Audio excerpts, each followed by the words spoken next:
Salut à toutes et à tous, je reviens aujourd'hui dans cette nouvelle vidéo pour vous filmer le top 5 des livres de ma pile à lire qui me font le plus envie. Les livres sont à côté de moi, donc franchement, il n'y a pas d'ordre de préférence, je vais les piocher au pif. Le premier livre, il s'agit de Characaille, Bradley P. Beaulieu. Ça fait, pas si longtemps que ça, bientôt 1 an que je l'ai dans ma palle. Non, alors oui, je dis pas si longtemps que ça, parce qu'il y a des bouquins, ça fait 2 ans qu'ils sont là, et j'ai l'impression que jamais je vais les sortir. Ce livre, c'est je sais pas trop quoi. Au final, je sais juste que ça se passe dans le Moyen-Orient. Enfin, je veux pas trop en savoir, sincèrement. Bah d'ailleurs, j'en sais pas plus que ça. En fait, je suis énormément influencée par la chaîne de Michaela, Le Livre Ouvert, qui lit de la fantasy, mais pépite. Et à chaque fois qu'elle a un coup de cœur pour un bouquin, je peux pas m'empêcher de l'acheter. Et elle avait un énorme coup de cœur pour Characaille. En plus, derrière, il y a un commentaire de Robin Hobb qui dit « Une histoire d'envergure livrée par une grande plume ». Mais alors, mais je l'achète. Quoi de mieux qu'un commentaire de Robin Hobb pour acheter un bouquin? Autre bouquin qui est dans ma pile à lire depuis Jesus Christ. Mais pourquoi est-ce que je m'obstine à prendre un accent anglais pour des trucs nuls, au final? Bref, autre livre qui est dans ma pile à lire depuis très très très longtemps, L'Empire Ultime de Brandon Sanderson. Le tome 1, c'est le tout premier Brandon Sanderson que j'ai acheté, mais ce n'est pas le premier Brandon Sanderson que j'ai lu. J'ai commencé La Voix des Rois. Non, le premier Brandon Sanderson que j'ai lu, c'était Skyward, Vers les étoiles, que j'ai adoré. J'ai lu le tome 2 d'ailleurs cet été. Le tome 3 sort en novembre. Je vais me précipiter en librairie parce que cette fin... Ah, je suis intriguée par la suite quand même. Donc après, j'ai lu La Voix des Rois, mais je me suis arrêtée à la page 600 sur 1000. Et en fait, la vie a repris son cours et j'ai arrêté de lire, mais il faut absolument que je le reprenne depuis le début parce que je veux lire absolument tous les livres de Brandon Sanderson. Je suis, je pense, fan. En fait, je suis fan du fait que je suis ses cours sur internet, ses cours d'écriture, je suis sa chaîne YouTube. Et il a une façon d'enseigner, en fait, c'est tellement waouh ce qu'il fait. Tu te dis putain, mais il a pensé à ça. Et le fait qu'il ait pensé tous ses bouquins dans une sorte de cosmos d'univers qui se passe sur des planètes différentes, un peu comme les Marvel. Je suis une grande fan de Marvel. Ça m'a tout de suite hypée et je me dis, il faut que je lise absolument tout. Ça va être très, très long. Je ne sais pas si je vais y arriver. En tout cas, j'ai l'Empire Ultime qui me fait méga envie.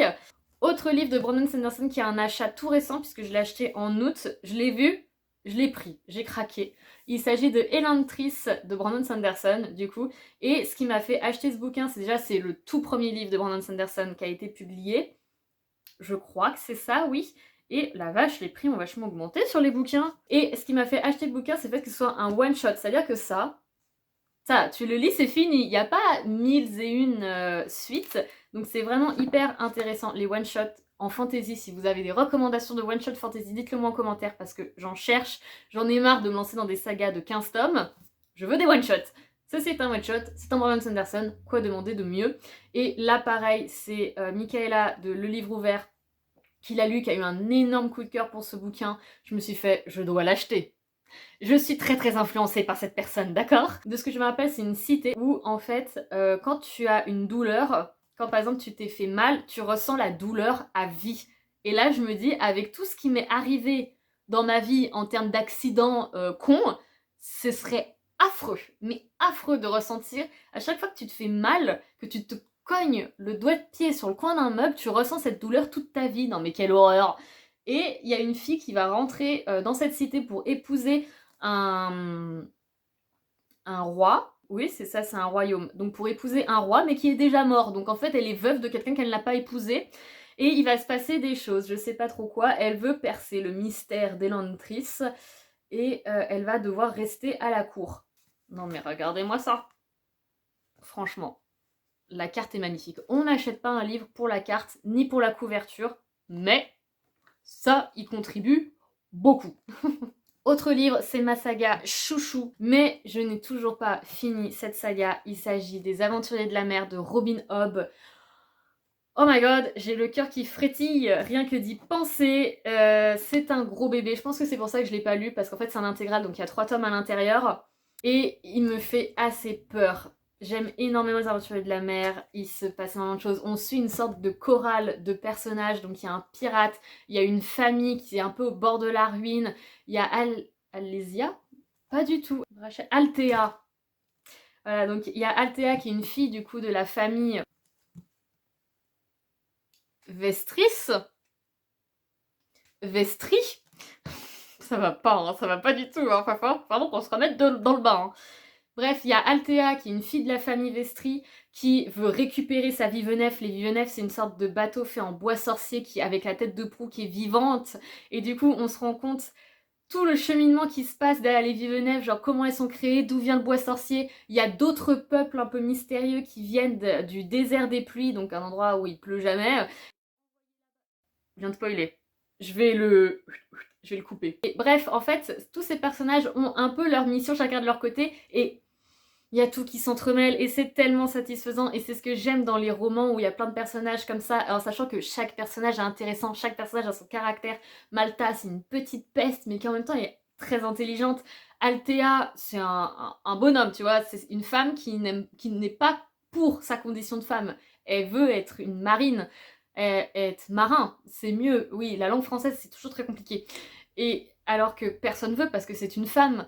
Et le savoir que son bateau, sa Vivenef, qui normalement aurait dû lui être remis de droit, vu que le père n'a pas eu de garçon, il l'a remis à son beau-frère, qui est du coup le mari de sa sœur, qu'elle déteste. Et bref, c'est comme ça, et c'est extrêmement, extrêmement bien ficelé. On voit tous les petits rouages qui se mettent en place, c'est extrêmement satisfaisant. Il faut s'accrocher. Le début, je vais pas mentir, il faut vraiment s'accrocher. C'est long, c'est très très long, j'ai failli abandonner. Mais voilà, le premier intégral est très long. Mais après, c'est vraiment, c'est super bien. Je me suis grave donné envie de lire ce tome. Je me motive moi-même, c'est dingue. Et le dernier livre que j'ai à vous présenter, avant que cette vidéo ne dure trop longtemps, c'est mon tout dernier achat. Il s'agit de Legendborn de Tracy Deonn, qui est une nouveauté, qui est parue le 31 août, de ce que j'ai pu voir.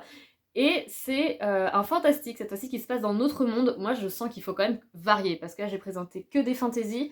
Mais si je varie pas de temps en temps avec du fantastique et tout, ça va commencer à être un peu chiant. Je pense que je me suis tellement cantonnée à de la fantaisie qu'à un moment, j'ai saturé. Donc là, on essaye de varier. C'est un peu la The Mortal Instrument. Ça veut dire qu'en fait, il y a une sorte de société secrète avec des monstres qui essayent de tuer, enfin bref, des trucs dans le genre. J'imagine, de ce que j'ai compris. Ça se trouve, c'est pas du tout ça, je raconte des conneries. Et en fait, la couverture m'a attirée. Je trouve le personnage tellement intriguant. C'est une fille qui a perdu sa maman, donc sa mère est décédée dans un accident de la route. Donc du coup, elle désire quitter la maison familiale et elle va aller dans l'université de Caroline du Nord, où elle va se rendre compte qu'il y a une sorte de société mystérieuse qui chasse des monstres, j'imagine. Hein, qu'est-ce qu'il pourrait chasser d'autre? Et elle se dit que le décès de sa mère est peut-être lié à ce truc-là, ça se passe dans une université, c'est pas mal. Et surtout, ça se base, de ce que j'ai compris sur les commentaires que j'ai lus, ça se base beaucoup sur les légendes arthuriennes de la table ronde. Ça change. J'ai super hâte de le lire. J'ai du coup, vu qu'il est tout neuf, c'est une sortie récente, j'ai pas vu énormément de commentaires sur ce bouquin et je veux pas trop en lire. Je pense qu'il fera partie de mes prochaines lectures. Je vais terminer Les Salauds Gentilshommes et je pense attaquer celui-ci pas longtemps après. Donc voilà, c'est tout pour les 5 livres de ma pile à lire qui me font le plus envie. J'espère que cette vidéo vous aura plu. Dites-moi en commentaire quel livre vous avez envie de lire, quel livre vous êtes en train de lire en ce moment. Et sur ce, je vous dis à très bientôt pour une prochaine vidéo. Salut!